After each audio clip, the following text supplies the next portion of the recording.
આજે બનાવવાનું છે આપણે આખી ડુંગળીનું શાક. જોઈ શકો છો બધી સામગ્રી આવી ગઈ છે.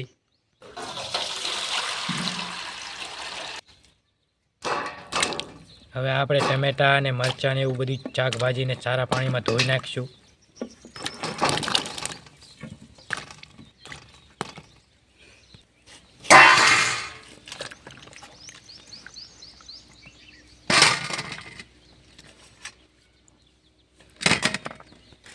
ટમેટાની ગ્રેવી બનાવવાની છે એટલા માટે ટમેટાના ફાડા કરે છે મિત્ર. જોઈ શકો છો તમે. મિક્સરમાં આપણે એની ગ્રેવી બનાવવાની છે એટલે ઝીણા ઝીણા ફાડા કરી નાખીએ પહેલાં.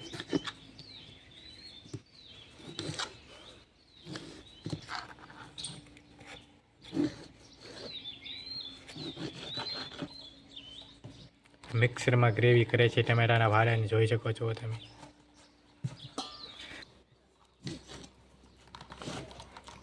આ રીતે આપણે ટમેટાની ગ્રેવી બનાવી નાખવાની છે મિક્સરમાં, અને જાડો રસો બને એટલા માટે આપણે ટમેટાની ગ્રેવી બનાવી છે.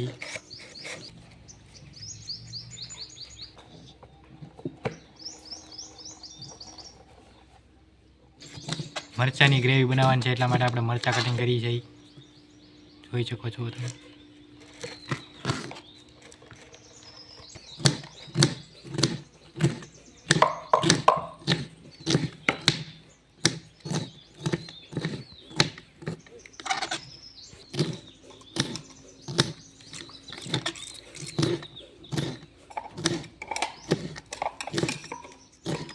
મરચાં અને આદુની પેસ્ટ બનાવી નાખી છે આપણે. જોઈ શકો છો તમે. આ રીતે આપણે નાની નાની ડુંગળી લેવાની છે. આખી ડુંગળીનું શાક બનાવવાનું છે એમાં, અને આખી રહેવા દેવાની. એના માટે ખાલી ઉપરથી ફોફું ઉછળી નાખવાનું. આ રીતે જોઈ શકો છો તમે.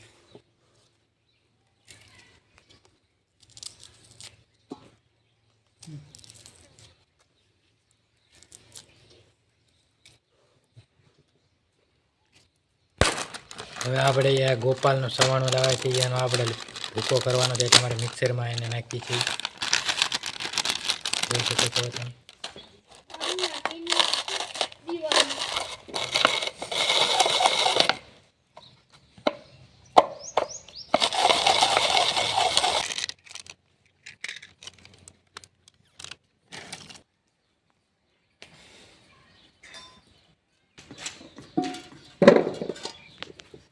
તેલ, કાપેલી ડુંગળી,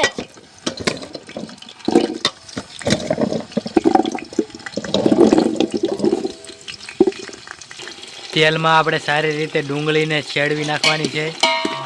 એનો કલર ગોલ્ડન થઈ જાય પછી આપણે એને બહાર કાઢી લેવાની છે તેલમાંથી. હવે આપણે આ ડુંગળી થઈ ગઈ છે કલર ગોલ્ડન, એટલે આપણે કાઢી હતી બહાર.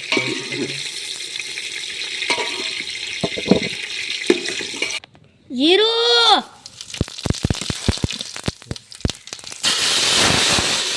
ટમેટાની ગ્રેવી, ખાંડેલું સોણું, આપણે બધો મસાલો નાખી દીધો છે ને હવે સારી રીતે મિક્સ કરીને પકાવવાનો છે થોડીક વાર. હળદર, કશ્મીરી લાલ મરચું, મીઠું, પાણી. તળેલી ડુંગળી આપણે એડ કરી દઈશું ને હવે ઝીબું ઢાંકીને એને 5 મિનિટ ચડવા દઈશું.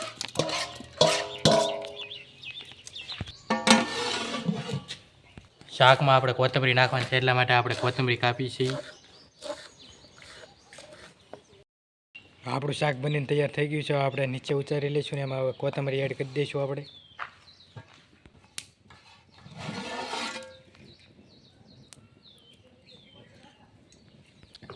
આપણું શાક બની તૈયાર થઈ ગયું છે. હવે બધા મિત્રોને આપે છે. જોઈ શકો છો તમે.